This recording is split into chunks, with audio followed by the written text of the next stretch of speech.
Alors, chers amis, je voudrais ce soir vous dire encore bonsoir. Bonjour, ça dépend de là où vous êtes. Saluez les Ivoiriennes, saluez les Ivoiriens. Alors, comme je vous l'ai toujours dit, Facebook, on est tous au rouge. On a été beaucoup restreints à cause de certaines personnes qui refusent d'accepter la réalité des choses, qui se débattent parce qu'ils ne veulent pas qu'on leur dise la vérité. En fait, c'est des dictateurs dans l'esprit. Voilà, c'est des dictateurs dans l'esprit, ils ne comprennent pas. Aujourd'hui, nous là, nous faisons partie d'une génération qui pense que le combat qui doit être mené, c'est le combat des grands défis. C'est le combat des grands défis.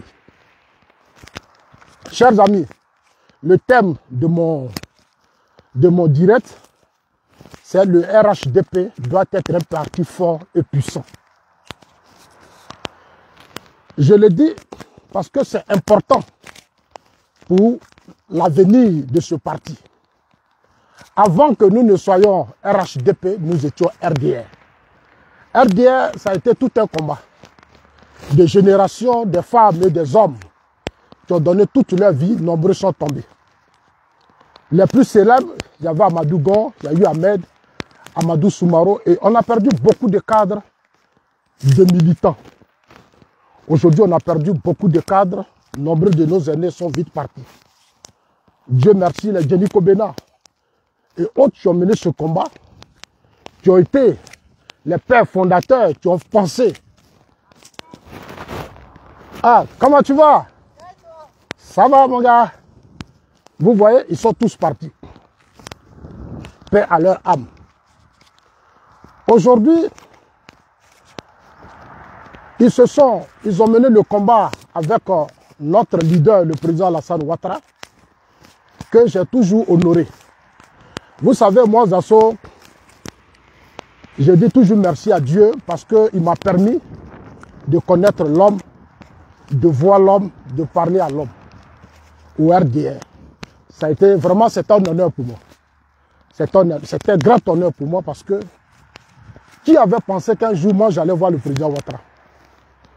Je le voyais de loin. C'est l'un des leaders politiques. Ce qui m'a beaucoup marqué, c'est que quand la Côte d'Ivoire, dans les années 90, était au gouffre, au bord de l'effondrement, c'est le président Ouattara que Félix Houphouët-Boigny a appelé. Il l'a enlevé à la BCAO. Il dit, mon fils, il faut venir, tu vas m'aider. À chaque fois dans mes vidéos, je dis aux gens, le président Ouattara, son père fait partie de ceux qui ont aidé Félix Houphouët-Boigny dans son combat. Son père fait partie des gens qui ont contribué, qui ont financé la lutte de Félix Houphouët-Boigny parce que son père, c'était un grand commerçant. Il a même fait la ville de Gagnois. Donc, quand beaucoup ne savent pas, moi, je vous dis ça. Je vous dis ça, son père a fait la ville de Gagnois. Vous voyez, le président Ouattara qui vit en Côte d'Ivoire, là où tout le monde pensait que Houphouët-Boigny allait tomber, parce que l'opposition et des cadres à l'interne du PDCI-RDA qui étaient pressés de faire tomber Félix Houphouët-Boigny, ont financé une opposition, et ça beaucoup ne savent pas. Ces opposants d'alors qui traitaient Félix Houphouët-Boigny de tout, qui insultaient Félix Houphouët-Boigny, qui menaçaient Félix Houphouët-Boigny, tous ces gens-là ont été financés par certains cadres qui étaient pressés de voir Houphouët-Boigny tomber et prendre la relève. Donc, ce comportement de ces cadres a créé beaucoup de choses. Félix Houphouët-Boigny, Dieu merci, le président Ouattara est arrivé. Quel est arrivé? En tout cas, très frais. Il était vraiment frais. Il est venu, il a réussi à changer les choses. Partagez le direct parce que, comme je l'ai dit, on est au rouge. Hein, donc, ça ne peut pas monter. Voilà, parce que ça a été trop signalé. Alors, grâce à lui, Houphouët est mort. Houphouët est mort dignement. Après son décès, Beaucoup de choses se sont passées parce que Oufoué n'a pas su préparer la relève. Il avait fait confiance à Rikonan Bédié. Mais ce que dans le temps, le vieux avait oublié, c'est que Oufoué Bédié, c'est vrai président de l'Assemblée nationale. Oufoué avait pensé que comme il est baoulé, il fallait qu'il laisse un fils baoulé prendre le contrôle des choses. Bon, malheureusement, Henri Konan Bédié n'avait pas été aussi préparé à continuer l'œuvre de Félix Houphouët-Boigny. Oufoué Bédié, on a vu, paix à son âme, ce qu'il a fait dans ce pays, des entreprises qu'il a fait tomber. Il est l'un des hommes politiques qui a fêté plus de combien de milliards, 27 milliards, très jeune. Tu vois, il est né dans une bourgeoisie. Donc, il n'a pas véritablement compris le combat de Félix Houphouët-Boigny. Il a été auprès du vieux, mais il n'a rien appris. La suite, on l'a connu. On a connu un coup d'État militaire que Bédié lui-même n'a pas arrivé à étouffer avec son camp. Vous voyez, il n'a pas réussi à étouffer avec son camp ce coup d'État. Chers amis, quand je parle, c'est pour cette génération que je parle. Il faut qu'on ouvre les yeux. Il y a eu une bataille après le décès de Félix Houphouët-Boigny. Cette génération que Oufoué avait préparée, après son décès, comme je l'ai dit, a créé beaucoup de problèmes, des conflits sur des conflits. Que ce soit dans l'armée, que ce soit parmi les civils, il y a eu une guerre. Et cette guerre-là s'est terminée par des violences politiques. On a eu tellement de morts dans notre pays. Parce que cette génération, Oufoué ne s'est pas assis avec eux et puis parler. Tu vois, le vieux pensait que lui, tu vois, on dit l'homme propose, Dieu dispose. Mais si au moment où il avait au moins ça, et qu'il avait fait asseoir ses gars, il avait passé le flambeau, il était là, il les accompagnait, la Côte d'Ivoire n'allait pas connaître aujourd'hui tout ça. Mais bon, on était comme si on était dans un royaume. Donc on est resté là assis, on n'a rien dit, on a tout regardé faire. Oufoué et moi, on a vu la suite. Ce sont les conséquences aujourd'hui que nous vivons. C'est pour ça que nous, les assos, aujourd'hui, nous pensons que pendant que nous sommes là, il faut poser le problème. Parce que Dieu nous a permis d'être parmi, comme on appelle, on peut dire que nous sommes les rescapés de ces crises politiques. Nous sommes les ressuscités de ces crises politiques parce que nombreux sont tombés, nombreux sont morts. Alors nous, notre combat, c'est d'éveiller, c'est d'alerter, d'éveiller les consciences et de parler maintenant à cette génération. Moi, je n'ai jamais pensé que j'allais fuir mon pays avec ma famille et puis un jour venir vivre en Suisse. Je n'avais jamais, c'était même pas dans mon projet. Vous voyez, je disais un jour souvent aux gens, j'ai dit ma mère a fait plus de combien d'années aux États-Unis. Dans le temps, elle a voulu que son fils aille vivre aux États-Unis. Mais ça n'a jamais été mon projet. Vous voyez? Alors, Dieu a dit, c'est en Suisse que tu dois venir. Tu vas voir, tu vas regarder, mais tu vas passer par le Ghana. Vous comprenez? Donc, je suis passé par le Ghana. Je suis passé par le Ghana. J'ai vu des choses au Ghana. Un beau pays, stable, développé. Un pays qui a connu des moments de difficulté. Un pays qui avait été affaibli. Mais aujourd'hui, ce pays s'est relevé. Chers amis, je reviens dans mon pays. Le décès de Félix Houphouët-Boigny, il y a eu, après son décès, il y a eu un grand vide. Il y a eu des guéguerres entre nos aînés. Personne, tout le monde voulait devenir président. Que ce soit dans l'armée, que ce soit entre les civils. Une opposition qui était manipulée à déstabiliser Houphouët-Boigny, des étudiants qui étaient manipulés. Jusqu'à le père fondateur a été traité dans la boue, a été insulté. Je le dis toujours aux Africains, les Blancs ont respecté la lutte de leurs ancêtres. Les Blancs ont respecté la lutte de tous ceux qui se sont battus pour leur donner cette portion de terre, pour leur donner cette indépendance. Les Blancs n'ont jamais insulté leurs ancêtres, qui ont tant lutté pour qu'ils soient là. Chez nous, en Côte d'Ivoire, on a passé tout son temps à traîner Houphouët-Boigny dans la boue, à insulter Houphouët-Boigny. Mais c'était une génération qui était manipulée par des hommes politiques. C'est des hommes politiques. Des hommes politiques tu n'apportes rien. Qu'est-ce qu'il pèse dans l'économie de notre pays? Rien. Rien. Et c'est cette politique-là qu'on doit changer. Aujourd'hui, pour que quelqu'un soit un homme politique, il faut qu'il ait de gros intérêts en Côte d'Ivoire. Et moi, c'est ma vision des choses, hein, et je vais beaucoup communiquer sur ça. Il faut que la personne ait des affaires, il ait des champs, il soit dans l'immobilier, il soit dans les BTP. En tout cas, ce soit des savants, de grands ingénieurs, des gens vraiment qui auront une conscience pour ce pays. Parce que quand des gens, regardez Laurent Gbagbo, on dit qu'il a été professeur. Bon, qu'est-ce qu'il a apporté à la Côte d'Ivoire? On dit qu'il a été docteur en histoire. Mais quel a été le bilan de Gbagbo? Gbagbo, quand je regarde aujourd'hui, c'est un échec. Il n'était même pas préparé parce que, est-ce qu'il a vraiment travaillé dans l'administration? Gbagbo n'a pas travaillé, il a passé tout son temps à faire des palabres, à lire des livres de certains révolutionnaires qui ont été même des échecs dans le monde. Aujourd'hui, ce Gbagbo, il est en face de nous. Il est aujourd'hui là. Il a eu 10 ans de pouvoir. Vous-même, vous avez vu ce qui s'est passé. Ça a été la catastrophe. Et je dis, moi je vis ici en Suisse. N'importe qui n'est pas maire. N'importe qui n'est pas député. N'importe qui n'est pas ministre. Ici, il n'y a pas de reconnaissance, c'est la compétence. Parce que leurs ancêtres ont souffert pour construire ce pays. Ici, là, ce n'est pas la reconnaissance. Être redevable aux gens, ça ne les intéresse pas. Ici, c'est la compétence. C'est des hommes sérieux, honnêtes, qui ont une conscience. C'est ceux-là qu'on prend et on les met à des postes. Ceux qui se battent pour le pays, quand tu aimes le pays, tu défends le pays. Dans des moments de crise, toi, l'État te prend au sérieux. C'est ceux-là qui sont considérés ici. Parce que eux, là, c'est l'avenir qu'ils préparent. Malheureusement, chez nous, en Côte d'Ivoire, on continue. Il fait beaucoup froid aujourd'hui, hein, depuis combien de semaines. En tout cas, le froid a tellement repris. Donc, chers amis, aujourd'hui, Dieu reste Dieu. Après tous ces désordres, le président Ouattara a pris trop de coups. Quand souvent je parle aux gens du RHDP, ils ne me comprennent pas. Je suis un homme incompris. Je suis un homme incompris. Quand je parle, ah non, Zasso a fait ceci, Zasso est comme ça. Mais Zasso n'a plus cette mentalité. Zasso, il a grandi de Gagnon à Abidjan, Zasso en Suisse.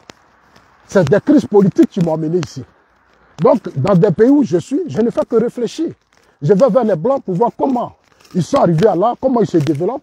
Mais ici, là, la base de tout système politique, c'est l'éducation. Ils ont misé sur l'éducation. Ils ont misé sur l'éducation. On ne peut pas, chez nous, là, n'importe qui se lève et fait politique. Tout le monde veut faire politique. Non, tu ne sais pas lire, tu ne sais pas écrire, tu veux faire politique. Tu veux même occuper des fonctions dans des systèmes politiques. C'est triste, c'est pas normal.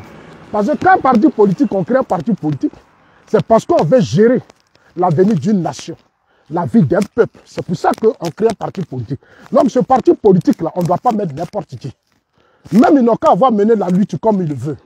Mais on met toujours des gens compétents et sérieux, honnêtes. Des gens qui ne viendront pas se renfermer dans des communautés, dans le tribalisme. Des gens qui ne viendront pas faire la promotion de certaines inégalités. Des gens qui ne viendront pas vivre en clan. Des gens qui ne viendront pas faire la promotion du népotisme.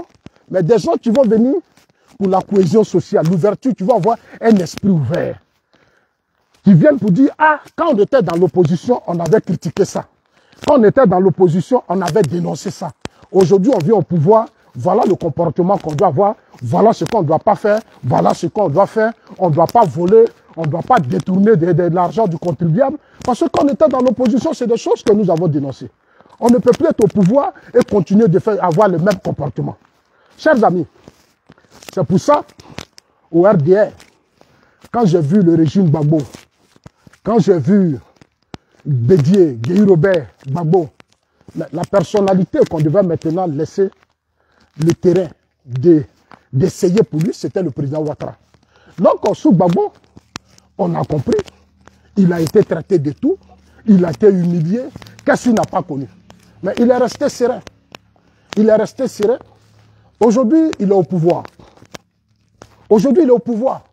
En 2005, quand il a vu qu'il avait une nécessité d'unité avec Bédié, mais il a lancé le RHDP avec Bédié depuis Paris. Moi, j'ai vu les images, j'étais tellement content. J'ai vu les images. Le mouvement politique né a été créé. Chacun allait aux élections, chaque parti politique allait aux élections. Et c'est lui qui a eu la bonne position au premier tour, a eu le soutien des autres. Aujourd'hui, le président Ouattara au pouvoir. Ce qui veut dire que aujourd'hui, il a maintenant le champ libre pour réaliser sa vision à lui. Moi, je connais son programme, sa vision politique de la Côte d'Ivoire, quand j'ai longuement parlé avec lui. C'est-à-dire de vivre ensemble. Aujourd'hui, là où on est aujourd'hui, ça fait 14 ans que nous sommes au pouvoir. Quand le président Ouattara a pris le pouvoir, il fallait être redevable à tous ceux qui ont aidé le parti à prendre le pouvoir. Donc, Bédié était dans le gouvernement. Bédié était dans le gouvernement. Mais Soros aussi, on avait mis aussi Soros. Bon, Soros a été vraiment une grave erreur de le mettre dans ce système RHDP. Parce que pour moi, je n'avais jamais accepté quelqu'un qui a fait une rébellion, quelqu'un de façon opportuniste, qui a pris la tête d'une rébellion, qui traîne assez de dossiers. C'est quelqu'un que toutes les organisations de droits de l'homme et autres ont déjà épinglé. Ce monsieur doit pas être un homme important dans ce dispositif aussi important qu'on appelle le RHDP. Malheureusement, bon, ça a été fait. Mais comme Dieu ne donne pas, moi Dieu m'a donné raison. Parce que quand j'ai commencé, quand il y a eu cette histoire de vice-présidence à la tête du RHDP, j'étais en Suisse quand certains de mes amis m'ont dit on va mettre Guillaume Soro. Je leur ai dit que ça serait une erreur fatale de prendre Guillaume Soro pour le mettre vice-président du RHDP. Et Soro même l'a dit à Paris. Il dit non, on a créé le poste de vice-président pour lui. J'ai dit que c'était une grave erreur. Moi, Zasso, je l'ai dit, c'était une grave erreur. Aujourd'hui, l'histoire me donne raison. Donc, nous avons mené la bataille sur les réseaux sociaux pour interpeller la direction du parti, les Amadou Gontou, la Medj, parce que j'appelais nombreux. Et je leur ai dit, si vous mettez Soro, vous allez fragiliser vous-même votre propre système. Parce que ça fait quand même des années de lutte. Vous êtes au pouvoir. Soro n'a jamais travaillé dans sa vie. Qu'est-ce que Soro a apporté à la Côte d'Ivoire? Il a été étudiant, oui, mais à l'université, quel a été son niveau? Donc, il faut faire la promotion des hommes compétents au sein du parti. Le parti regorge des talents. On n'est pas obligé de mettre forcément Soro. Soro, on peut le nommer ambassadeur si on veut le maintenir.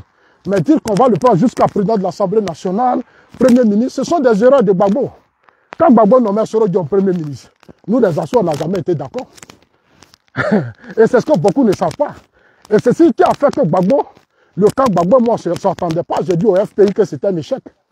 J'ai dit, mais le FPI a échoué. Comment vous pouvez prendre... C'est-à-dire, quand on est historien, on doit avoir une mémoire.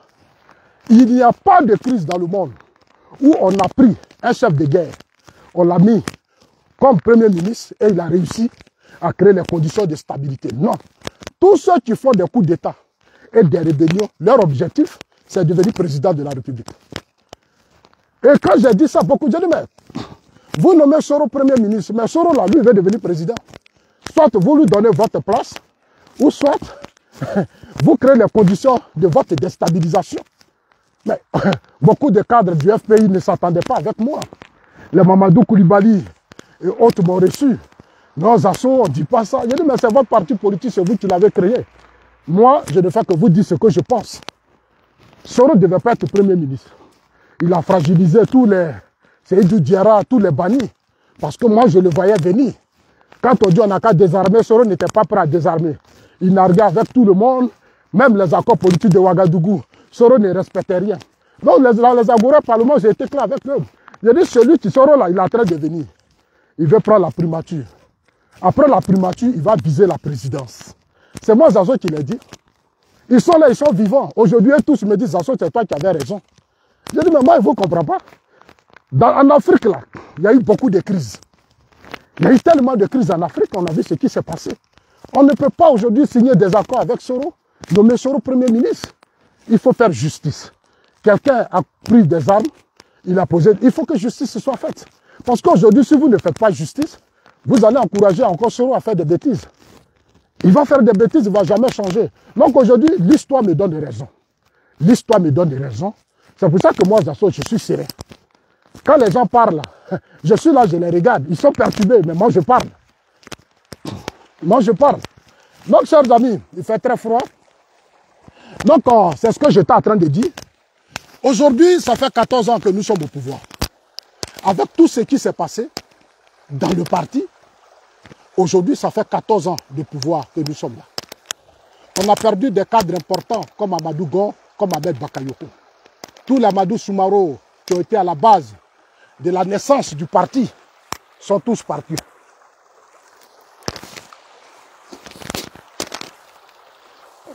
Ils sont aujourd'hui tous partis. Ils sont tous partis. Aujourd'hui, on est là, ça fait 14 ans. Pourquoi je dis le RHDP doit être un parti fort, un parti puissant? Vous voyez l'histoire de la Chine. Souvent, je prends la Chine comme un bel exemple. Parce que la Chine est un peuple qui a souffert. La Chine a été humiliée. La Chine a connu toutes sortes d'humiliations. La Chine est un pays qui était à terre. La Chine même a connu la famine. C'est d'autres pays qui aidaient la Chine à manger. La Chine a connu la famine. Mais aujourd'hui, les Chinois, avec le leadership de l'heure actuelle, de certains leaders, et aujourd'hui, je parle de la Chine actuelle, avec l'actuel président. Mais aujourd'hui, la Chine devient le leader mondial. Aujourd'hui, la Chine, en matière économique, technologie, la Chine est devenue parce que la Chine a eu des grands leaders. Aujourd'hui, au RHDP, on a le président Alassane Ouattara. On a le président Alassane Ouattara qui est un grand leader. J'ai dit aux gens, la chance que nous avons, le président Ouattara, il a fait les grandes institutions financières. Il a une compétence, c'est un homme qui a de grands réseaux, il a un leadership. Il a de grands réseaux, il a un leadership. Après Houphouët-Boigny, aujourd'hui, il devient l'espoir de ce pays. Après Félix Houphouët-Boigny. La difficulté pour le président, comme je l'ai dit, il fallait être redevable, il fallait vraiment permettre à Bédié, Soro et autres d'intégrer le système parce que, bon, selon certains, il y a eu des combats qui ont été menés. Moi, je l'ai toujours dit, même si certaines personnes pensent qu'ils ont mené des combats, mais les combats qu'ils ont menés, ils ont été récompensés. J'ai dit aux gens, j'ai dit, mais Soro, là, il a fait la rébellion. Il s'est enrichi dans la rébellion, il a cassé la BCAO. Plus de 2000 milliards qui ont été cassés, il allait investir au Burkina, il a fait tellement de choses, mais et les victimes? Il faut maintenant penser aux victimes. Il faut qu'il y ait justice pour que demain, ces enfants qui étaient là et leurs parents ont été tués, leurs parents ont été humiliés, ces gens-là, ils arrivent demain à pardonner. Mais si on ne fait pas justice et qu'on encourage tout ça, mais cette génération qui est là, qui va grandir demain, va dire, bon, comme ceux-là, ils ont fait ça, rien ne s'est passé, nous aussi on va faire. Mais où on va? Où on va? C'est le sens du combat des assauts. Aujourd'hui, le président Ouattara, Dieu merci, Bédié est parti parce qu'en 2020, il y a eu des incompréhensions. Donc Bédié est parti parce que Bédié voulait forcément que c'est lui, ces hommes qui soient au pouvoir, qui soient candidats pour que le RHDP, pour que le RDR l'accompagne. On a aidé le RDR en 2010, en 2015, donc en 2020, c'est le RDR qui doit nous aider, qui doit nous donner le feu. Ça n'a pas marché, il y a eu des incompréhensions. Et moi, j'étais d'accord avec le président Ouattara parce que ce que je disais aux gens de Bédié, le pouvoir, ça ne se donne pas. Le président Ouattara a tellement investi, il a tellement trop fait, Bédié sait. Il y a eu tellement d'investissements, tellement d'argent qui sont rentrés dans notre pays. Donc, il ne peut pas lancer ces grands chantiers et puis le mettre au maître du PDC-RDA, ce n'est pas normal. Pour moi, on ne peut pas accepter ça. Et moi, je n'étais même pas d'accord pour que le président Ouattara choisisse quelqu'un choisi par Bédié. Bédié a gouverné ce pays, ce n'est pas lui qui va nous imposer quelqu'un au sein du RHDP. Ce n'est pas normal. Donc, cette bataille-là, nous l'avons menée en 2020. Ils ont lancé la désobéissance civile, ils ont fait beaucoup de choses. Dieu merci, ils sont partis d'eux-mêmes. En 2017, Soro 2019, lui-même a quitté, il a été chassé du Parlement avec ses ambitions, parce que ses ambitions démesurées. Soro qui voulait être à tout prix président, il veut déstabiliser le président Ouattara.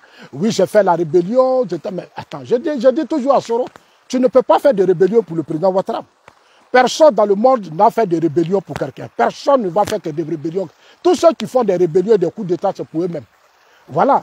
Donc, il faut qu'on arrête de distraire les gens. Et je le dis souvent aux soroïstes. Non, oui, c'est nous qui avons fait de Ouattara ceci. Je dis, ce n'est pas vrai. Moi, j'ai soutenu un candidat, un homme, une personnalité qui était candidat aux élections présidentielles, qui avait un parti politique, qui avait une équipe, qui avait des hommes, qui avait son leadership.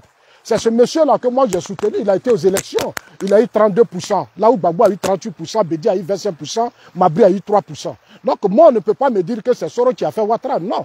Et la rébellion dont on parle appartenait à IB. Ce n'est pas opportuniste que Soro a pris la tête de cette rébellion. Donc il ne faut pas qu'on nous distrait. Nous, le RHDP, on n'est pas redevable à Guillaume Soro et on ne sera jamais redevable à Guillaume Soro. Voilà. C'est ça.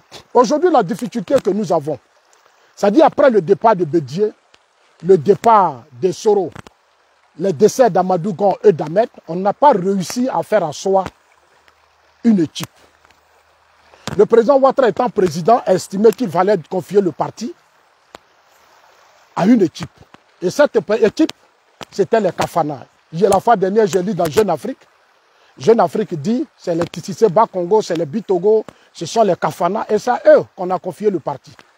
Jeune Afrique dit que le président Ouattara veut maintenant reprendre l'appareil qui est le parti. Je l'ai dit et je le répète, pour tous ceux qui veulent m'écouter. Il n'y a pas de système, de régime fort si le parti politique n'est pas fort. Si le parti politique n'est pas fort, n'est pas solide, le régime aura toujours des difficultés.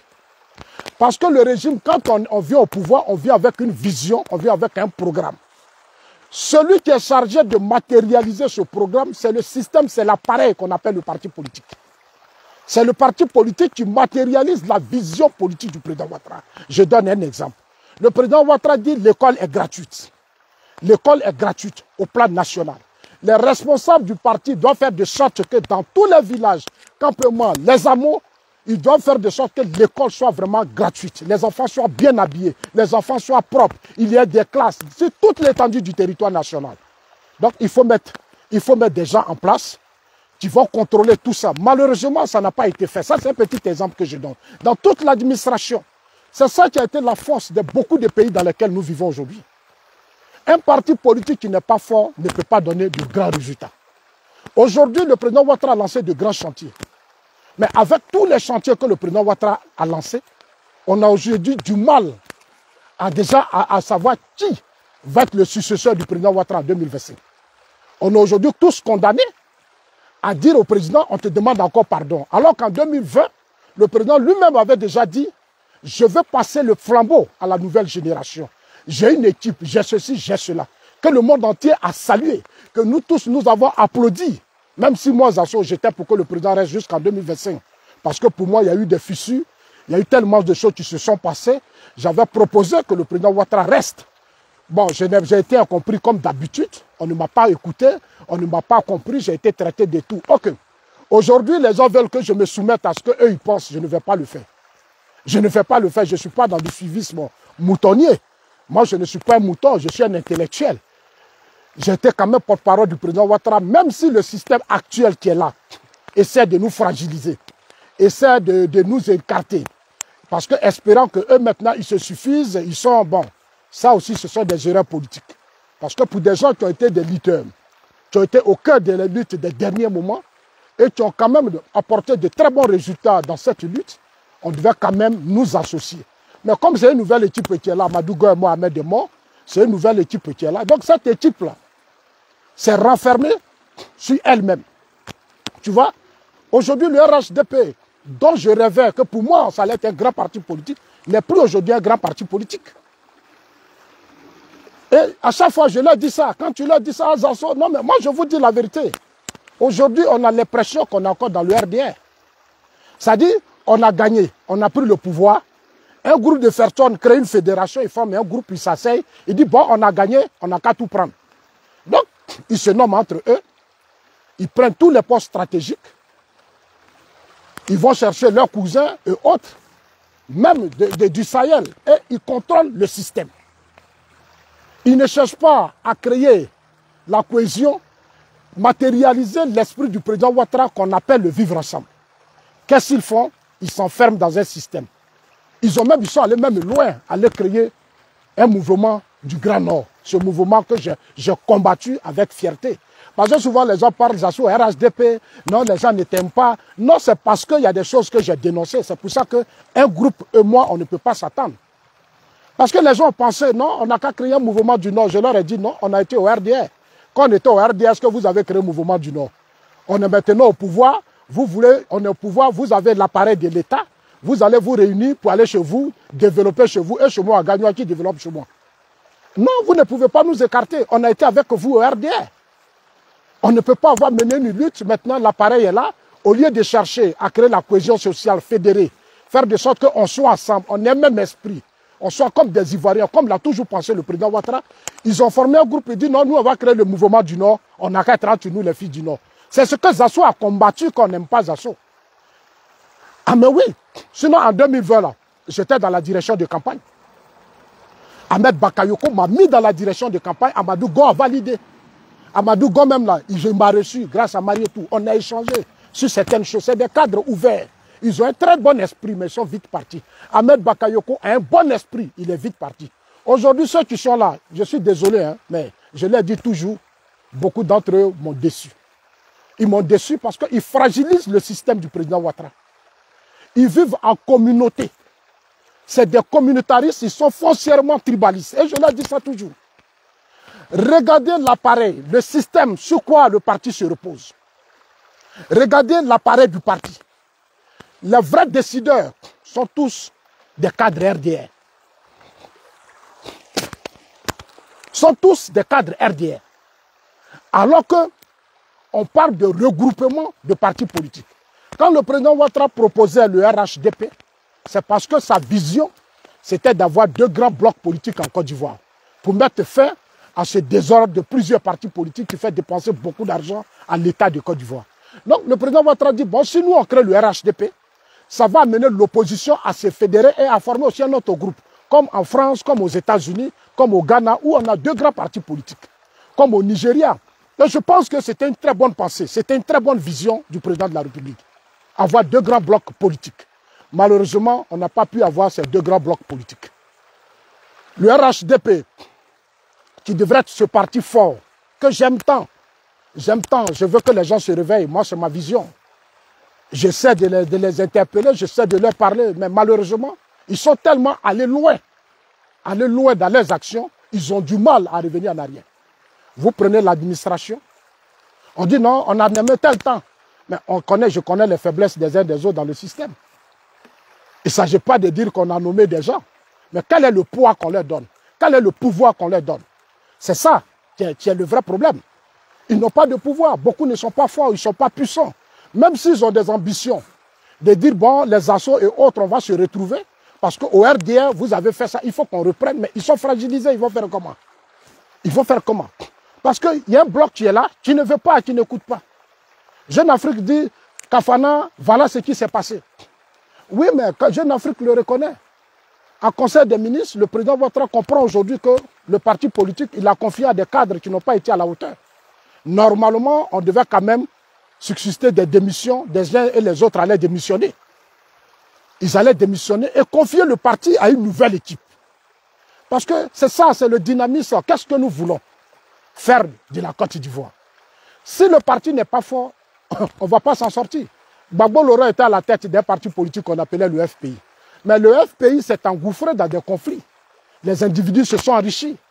Ils sont devenus des bourgeois que j'ai dénoncés au RDR. C'était des refondateurs, c'était des voleurs, ils détournaient, ils s'enrichissaient, ils faisaient du n'importe quoi. C'était des clans. Le clan de ceci, le clan de cela. Mais qu'est-ce que ça apportait à Gbagbo? Au premier tour, il a eu 32-38%. Donc, ce sont ces trucs-là que Zasso regarde et Zasso essaie d'interpeller. Zasso essaie d'interpeller, Zasso essaie de parler, Zasso essaie de leur dire qu'il faut se réveiller. Malheureusement, je suis incompris. Aujourd'hui, la Chine devient le leader mondial. Pourquoi? Parce que la Chine a un leader et la Chine a un parti fort et puissant qu'on appelle le Parti communiste. Le Parti communiste est un parti bien organisé, des cadres, des militants disciplinés, des militants bien formés. Mais c'est ça qui fait aujourd'hui la force des pays de l'Asie. Aujourd'hui, vous arrivez dans beaucoup de pays, au Rwanda, partout. Mais le système mis aujourd'hui sur des cadres compétents au RHDP, c'est un groupe de personnes du RDR qui contrôle le système. Dans les nominations, ils vont nommer des gens par reconnaissance, on nomme leurs cousins, on nomme leurs frères, on nomme leurs parents. Ils ne pensent pas à demain. C'est-à-dire les gens ne pensent pas à l'avenir du parti demain. Ça, ce n'est plus leur priorité. Et c'est vraiment triste, c'est dommage, mais j'essaie toujours de les interpeller. Il faut penser à l'avenir du parti. Aujourd'hui, on est tous bloqués. Normalement, on peut battre Thiam. Après 14 ans de pouvoir, on peut battre Thiam. Mais on ne peut pas. Aujourd'hui, on est obligé, tous ces cadres, malgré toutes les richesses, tous ces militants qui crient sur les réseaux sociaux, qui parlent, tous ces cadres, quand Zasso parle, Zasso les interpelle. Mais aujourd'hui, ils sont là. Ils sont là. Mais qui parmi eux aujourd'hui peut dire au président Ouattara, moi, je peux faire l'affaire devant Thiam? Il n'y en a pas. Qui peut s'assumer pour dire, président, comme ta vision, c'est de passer le flambeau à la nouvelle génération. Nous, là, on s'est assis, on a parlé, voilà lui qu'on a choisi. Nous, on va relever le défi pour que toi, dans l'histoire de la Côte d'Ivoire, tu arrives à faire une passation de pouvoir. Qui? Personne. Personne. Parce qu'eux-mêmes, ils se sont engouffrés dans des conflits, dans des palabres, dans un désordre qui ne dit pas son nom. Ils sont égoïstes, ils sont méchants, ils sont tribalistes, ils sont communautaristes, ils sont régionalistes. Et c'est vraiment compliqué. Et ils narguent des gens, ils narguent tout le monde, ils ne veulent pas qu'on leur parle, ils ne veulent pas écouter. Ils croient qu'eux seuls, ils peuvent faire gagner le président. Mais votre stratégie est mauvaise. Si vous seuls, vous avez pris tous les postes clés du pays, mais si c'était vraiment sûr que votre combat était juste, mais pourquoi vous ne cherchez pas à trouver un candidat parmi vous? Je le dis à certains de mes frères du Nord. Parce que c'est ceux-là aujourd'hui qui ont tout le contrôle du système. C'est eux qui sont forts. Ils sont hostiles à nos personnes. Ils ne nous acceptent pas. Ils ont créé le blocage. Ils ont fermé le système. Ils nous voient aux gens qui n'ont pas confiance. Ils n'ont pas confiance aux autres. On est parmi eux, mais ils n'ont pas confiance. Donc moi, quand je parle, c'est le leader que j'interpelle. C'est le président Ouattara que moi j'interpelle. J'ai dit au président Ouattara, on a encore du temps devant nous. Reprenez, je suis d'accord que vous avez décidé de reprendre le parti à main. Mais essayez de casser l'appareil du système et réorganiser une nouvelle équipe. C'est-à-dire qu'une équipe de combat. Une équipe d'hommes conscients. Une équipe d'hommes qui comprendront que les Ivoiriens sont des frères. Des gens, des patriotes, des nationalistes. Qui vont mettre la Côte d'Ivoire et les Ivoiriens au cœur de tout. Et c'est aujourd'hui ce combat que je mène. Il faut qu'aujourd'hui le président Ouattara revoie l'équipe. Il faut tenir compte de la géopolitique. Il faut qu'en Côte d'Ivoire aujourd'hui, le RHDP fasse de sorte que dans toutes les régions de la Côte d'Ivoire, les élections approchent. Tout ce qu'on doit nommer, il faut que chaque cadre reste dans sa région. Chaque cadre reste dans sa région. Parce qu'on ne peut pas prendre des cadres d'autres régions, aller les nommer dans d'autres régions, on les met ministres, alors que dans d'autres régions, d'autres cadres n'ont pas le droit d'être aussi ministres. Regardez les conseils régionaux, regardez les conseils municipaux. Mais c'est triste. J'ai dit à certains de mes aînés, dans le Nord, j'ai dit, mais quand vous mettez en place le conseil municipal, le conseil régional, mais les autres groupes ethniques là, où est leur place dans vos conseils municipaux et les conseils régionaux? Des gens vivent dans des régions. Ils sont des fonctionnaires, ils sont des cadres, ils sont infirmiers, enseignants, ils sont tout. Ils sont dans le Nord, ils sont dans le parti, mais ils ne sont pas dans le conseil municipal. Ils ne sont pas dans le conseil régional. Le conseil régional est occupé que les fils de la même de ces régions. Mais ce n'est pas normal. Ce sont des discriminations. Ce sont des injustices qu'il faut corriger. Le parti politique doit avoir la liste de tous les conseils municipaux et les conseils régionaux. Et on doit leur dire, non, monsieur le maire, ta liste là, tu as fait, on n'est pas d'accord avec ça. Cette liste là, tu dois la changer. Parce que dans la région là, soit exemple, je donne un exemple à Korogo. Mais à Korogo, il y a des Bété, il y a des Atiers, il y a des Agnis, il y a des Guérés, il y a des Yakouba, il y a des Ébriers, il y a tout le monde. Mais pourquoi on ne les met pas dans les conseils régionaux et municipaux?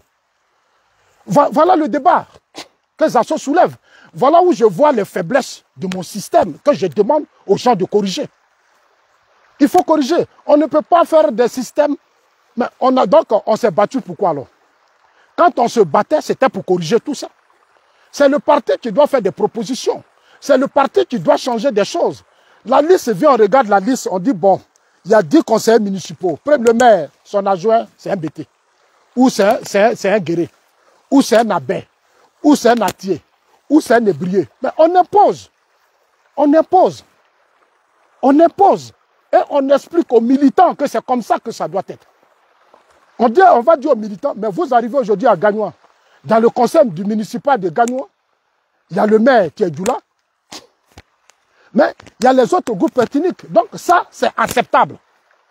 C'est acceptable. Ailleurs, les gens font des efforts. Mais de l'autre côté, les gens ne font pas d'efforts. Mais il faut corriger. Nous allons dans les villages. On va à Man, on va à Dugro, on va à Zopé. Mais on regarde. On dit non, ce conseil, on ne peut pas accepter parce que ça ne fait pas les Ivoiriens. Ce n'est pas la cohésion sociale, ça ne fait pas l'unité. Donc, il faut renforcer des hommes, il faut enlever lui, il faut mettre lui là. Que les gens soient d'accord ou pas, mais c'est notre vision. C'est comme ça qu'on peut créer le vivre ensemble, comme ça qu'on peut créer la cohésion. Regardez les institutions. Les institutions. Le président de la République, il a gagné. Le vice-président, c'est un fils du Nord. Le président de l'Assemblée nationale, c'est un fils du Nord. La présidente du Sénat, elle est du Nord. Ça ne marche pas. Ça ne marche pas. Non, il ne faut pas que les gens soient... C'est-à-dire, ils en veulent les assauts. Moi, je dis des choses qui sont claires. C'est-à-dire, ce que les gens pensent, les frustrations, les colères, c'est ce que moi j'explique. Normalement, le Sénat, on peut soit donner à Alcide Djedje. On peut dire, bon, aujourd'hui à Gagnois, le président du Sénat vient de la région de Gagnois, il s'appelle Alcide Djedje, ou bien il vient de Bondoukourou, il s'appelle Adjoumani. C'est des exemples. On peut choisir, comment on appelle ça, celui d'Agboville. On peut le choisir, comment il s'appelle, le président du conseil régional d'Agboville. On peut choisir. En fait, on peut prendre un ébrier. Bon, je pense qu'on aurait équilibré les choses. On aurait beaucoup équilibré les choses, mais on ne l'a pas fait. Vous regardez tous les secteurs stratégiques. On n'a pas eu le courage et on ne change pas. Jusqu'à présent, on se maintient dedans. On se maintient dans le système. On ne change pas. On parle, les gens n'écoutent pas. Les nominations, tous les postes créés, où il y a l'argent. Le financement, le président Ouattara dit financer les projets des PME. Les PME, il a fait rentrer de l'argent. Il a fait rentrer des banquiers. Beaucoup d'argent sont rentrés en Côte d'Ivoire. Mais aujourd'hui, quand vous regardez, quels sont ceux qui bénéficient de cet argent? Aujourd'hui, on n'a qu'à faire le point. Ils n'ont qu'à faire les audits, ils n'ont qu'à faire le point pour voir dans quelles régions. Mais aujourd'hui, il y a des régions où on a mis beaucoup de milliards. On a prétesté du Covid. Et on a prétesté du terrorisme. On dit encore du terrorisme, il faut investir beaucoup d'argent ici pour permettre aux jeunes de la région d'avoir des financements. Ils ont eu beaucoup de financements.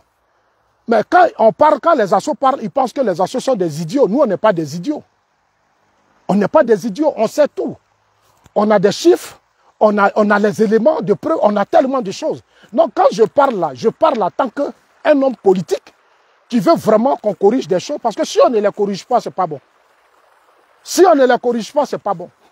Il faut vraiment corriger les choses. Parce que si on ne le fait pas, ce n'est pas bon. Vous voyez, personne n'avait prévu que Gbagbo allait aujourd'hui revenir prendre le terrain politique. Personne n'avait prévu que aujourd'hui Thiam allait revenir. Aujourd'hui, Thiam dit ne négocie plus avec quelqu'un. Il dit il s'appuie sur son parti. Aujourd'hui, là, qui est plus stressé? On a l'appareil de l'État, on a tout, mais on est stressé. Vous arrivez dans les régions Cacaoyères, Soubré, Gagnois, Issia, Djiberoua, ces régions-là, on n'a pas de ministre fort. Les régions n'ont pas de ministre fort. On peut avoir des ministres d'État. On peut avoir des ministres de l'économie, des ministres du budget. Mais on n'en est même pas. On n'en est pas. Et c'est ce que je reproche. Pour ceux qui m'en veulent, il faut qu'ils comprennent. C'est ce que je reproche. C'est des choses dont je ne suis pas d'accord. Si je ne le dis pas, qui va le dire? Qui va le dire? Quand on devait nommer les premiers responsables du Sénat, mais moi j'ai eu les informations. Il y avait Adjoumani, il y avait Alcide Djedje. Qu'est-ce qui s'est passé à la dernière minute? Assemblée nationale, qu'est-ce qui s'est passé à la dernière minute? Parce que mes frères, les cadres du RDR veulent tout prendre. Ils ont tout pris. Ils sont dans les affaires, ils sont à la tête des institutions, ils contrôlent tout, tous les postes clés, ils sont puissants, ils sont forts, et les autres sont là, ils sont fragilisés. Ils ne peuvent pas faire la politique dans leur région. Dans leur région, ils sont faibles, ils n'ont pas d'argent. Allez-y voir le développement dans leur région. Faites les comparaisons, déplacez-vous, allez-y voir. Allez-y voir. Souvent même certains sont autour du président Ouattara, mais ils n'ont pas de poids, ils n'ont pas de pouvoir. Est-ce qu'ils parlent à le président? Est-ce qu'ils disent au président Ouattara, est-ce qu'à Gagnoa, ici à Djiberoua et autres, il n'y a plus de... Dans les banques, il n'y a rien. Est-ce que les jeunes ont des financements? Tous les projets qu'on a lancés, ils n'ont qu'à me dire aujourd'hui combien de jeunes à Gagnoa, ici à Djiberoua et autres. Ah, bon, tu vois, c'est tellement de choses à dire. Je suis allé vers Aboisseau. Je suis allé à Boisseau avec mon ami Kabé. Je suis allé accompagner Kabé. Mais il n'y a pas de route. D'Aboisseau jusqu'à l'épée ou autre, il n'y a même pas de route. Alors que ces zones-là, il y a café, il y a cacao, il y a tout. Alors que dans d'autres régions, mais on a mis des autoroutes. De belles routes où il n'y a pas de voitures qui passent. Il n'y a même pas de voitures qui passent. Mais la politique de développement doit être une politique nationale. Le chef de l'État est une bénédiction pour nous. Le président Ouattara est une chance pour nous. Mais l'équipe à qui il a confié le parti, l'équipe qui décide, l'équipe qui lui parle, l'équipe qui rend compte, l'équipe qui fait les points, l'équipe est trop fermée. L'équipe ne s'ouvre pas. L'équipe est fermée. En Côte d'Ivoire, on donne aujourd'hui des garanties financières à beaucoup de personnes de la CEDEAO. Ils ont eu beaucoup de garanties financières. Ils sont devenus des grands entrepreneurs, des hommes d'affaires. Mais et les entrepreneurs ivoiriens, nous, qui nous battons pour quand même créer une entreprise où tu as des petites entreprises, qu'est-ce qu'on fait? Même le marché, même tu ne peux pas avoir. Financement, même tu ne peux pas avoir. Malgré tous les efforts que tu fais, tu ne peux pas. Alors qu'aujourd'hui, on ne peut pas faire la politique sans les moyens. Aujourd'hui, la politique en Afrique nécessite beaucoup d'argent parce que les parents sont pauvres. Il faut se déplacer, il faut aller dans les villages, il faut aller sensibiliser. En 2020, c'est beaucoup d'argent qu'on a mis dans la campagne. C'est parce que j'ai eu le soutien d'Ahmed Bakayoko. C'est pour ça que j'ai pu faire la campagne de 2020. Ahmed n'est plus là aujourd'hui. Qui me soutient? Qui nous soutient? Personne. Ahmed, tu pourrais, au RDR, comment on a réussi à faire la politique? Parce qu'on avait à Montano. À Montano, tu peux dire, petit frère, comme tu as tes projets, voilà, je t'accompagne financièrement. Je fais ceci, je fais cela. Mais ça nous a aidé, ça nous a permis de faire la politique. Aujourd'hui, on ne peut pas faire la politique sans rien. Et les cadres du RHDP, mais ils ont mis des gens à des postes qui n'apportent rien au parti. Ils ont mis de l'argent. Ils ont financé des gens. Ils ont donné des garanties financières à des gens qui ne sont même pas des gens qui ont une connaissance de leur propre lutte qu'ils ont menée depuis le RDR. Qui ne connaissent même pas les militants. Qui ne connaissent même pas les difficultés des militants. Qui ne connaissent même pas les souffrances de leurs militants. Aujourd'hui, vous arrivez, les militants, allez-y. On est dans un communautarisme qui ne dit pas son nom. On a l'impression qu'on est ça dit qu'on est dans deux partis politiques où il y a un groupe qu'on considère et qu'il y a d'autres qu'on ne considère pas. C'est pas normal qu'après 15 ans de pouvoir, on ne peut même pas trouver un cadre pour battre Thiam. Moi, j'aurais voulu même que RHDP se trouve un cadre qui allait battre Thiam. Ça allait te faire l'honneur, ça allait faire l'honneur du RHDP. On a multiplié tellement d'erreurs. Aujourd'hui, les erreurs nous rattrapent. On a vécu dans un égoïsme, dans un système d'égoïsme qui ne dit pas son nom. Et quand tu parles, non, tu n'aimes pas le RHDP. La meilleure façon d'aimer un parti, c'est de dire la vérité. Je suis dans un pays où on ne ment pas. Dans un pays ici, on dit qu'il faut coopérer, il faut parler. Il faut dire la vérité. Donc, je suis habitué à ça. Ne m'en voulez pas. Mais ce sont mes vérités. Ce sont mes vérités, acceptez-les. Donc, chers amis, je voulais vraiment vous dire merci. Merci à vous tous. Je vais couper cette vidéo tout à l'heure et je vais mettre ça sur YouTube. Mon rêve, c'était de voir le RHDP devenir un grand parti politique. Et je sais, je connais la vision du président Ouattara. Il voulait, en créant le RHDP, former deux grands blocs politiques. Il voulait qu'en Côte d'Ivoire, on ait deux grands blocs politiques, RHDP, et puis un groupe se formait. Malheureusement, beaucoup de choses n'ont pas marché. Parce qu'il y a eu des gens qui n'ont pas cette volonté de créer la cohésion sociale. Eux, ils veulent être forts, ils veulent piétiner tout le monde, ils veulent marcher sur tout le monde. Ils n'aiment pas les autres. Amadou Go est mort, Ahmed est mort. Il y a des fissures, il y a des choses qui ne marchent pas. Aujourd'hui, nous tous, on est là. Dans le parti, je ne sais même pas qui aller voir. Alors qu'en 2020, j'étais en Côte d'Ivoire. Si je dis aux gens combien j'ai investi dans ça. Mais c'est ça, c'est beaucoup d'argent. Il faut louer les voitures, il faut faire ceci, il faut aller sur le terrain, mais c'est coûteux. Les gens parlent, mais ce que je fais, ils ne le font pas. Nous, RDR, là, nous sommes des hommes de terrain. Nous, on est des hommes de terrain. Moi, je ne suis pas des hommes seulement pour rester sur les réseaux sociaux.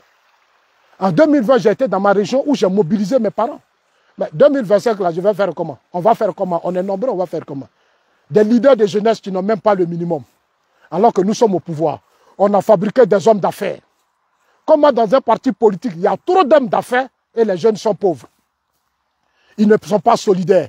Qui sont ces hommes d'affaires? D'où viennent? On ne sait même pas. Moi, j'ai été dans le parti. Aujourd'hui, il y a des hommes d'affaires que je vois, je ne connais même pas. Je dis, mais tous ceux-là viennent d'où? Mais un parti politique doit avoir quand même ses hommes d'affaires.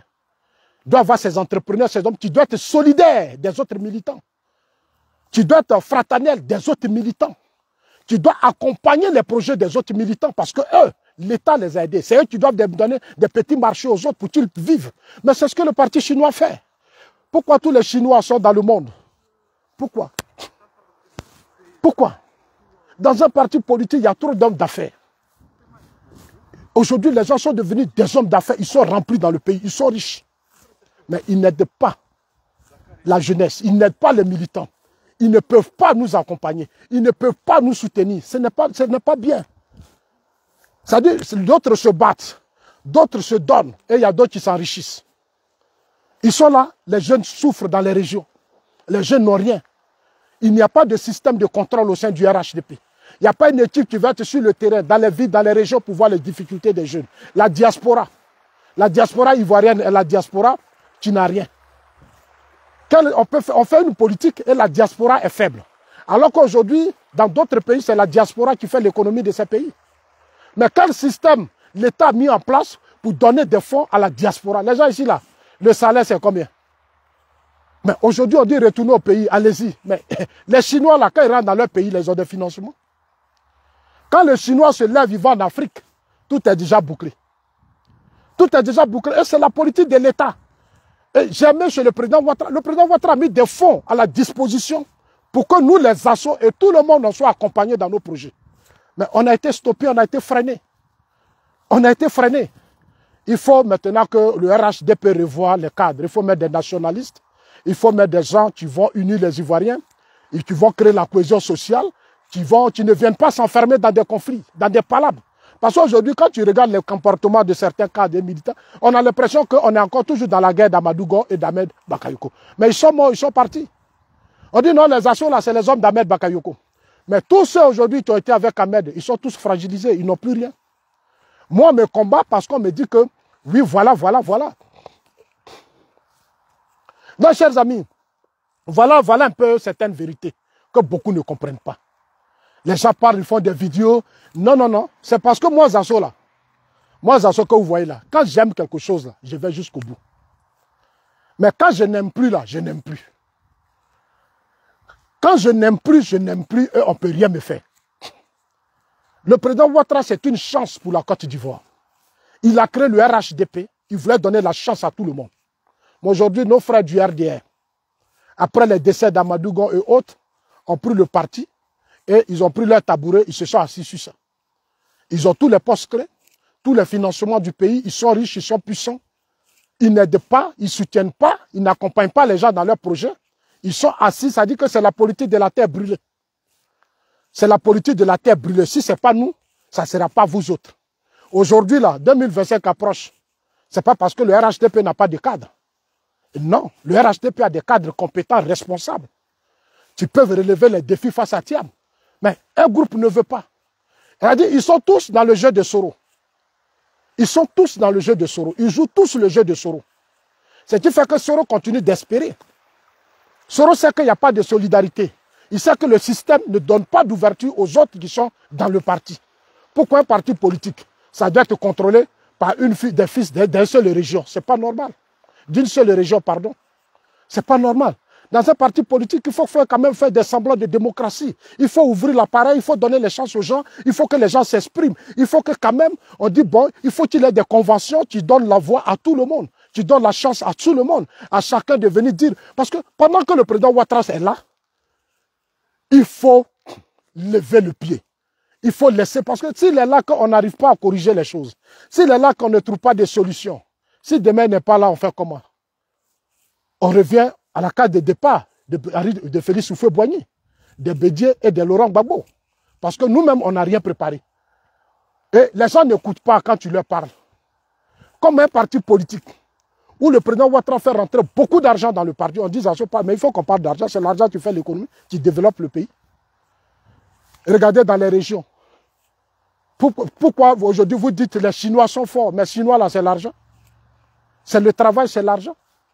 C'est une politique qui a été mise en place pour permettre aux gens d'avoir des financements. La Côte d'Ivoire a connu tellement de guerres politiques, de crises politiques, que l'Ivoirien a été fragilisé. Donc je vais revenir dessus.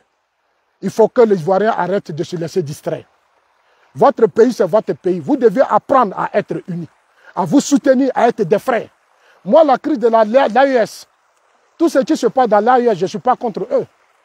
Ce que je leur demande, c'est les attaques contre la Côte d'Ivoire. Sinon, leur combat est juste. Ils ont décidé de prendre le contrôle. Depuis longtemps, ils sont dedans. Mais la Côte d'Ivoire leur donne tout. Il faut maintenant que la Côte d'Ivoire pense maintenant à ses fils. Il faut que la Côte d'Ivoire pense à ses enfants. Il faut que les dirigeants mettent une politique en place qui peut nous permettre, nous les assos, tu arrives en Côte d'Ivoire, tu dis, bon, je vais investir dans temps, je vais investir dans temps, je vais tant. On dit, bon, va rentrer ici, tu auras ça, tu fais tes affaires, puis tu rembourses. Ce n'est pas des cadeaux, mais c'est des prêts. Mais c'est difficile. Et nos frères qui sont là, les aînés qui sont au RDR, ils sont très compliqués. Ils sont difficiles. Ils sont même dans des religions qui ne les aident pas. J'ai pensé que la religion pouvait quand même nous fédérer, nous unir, nous aider à être des frères.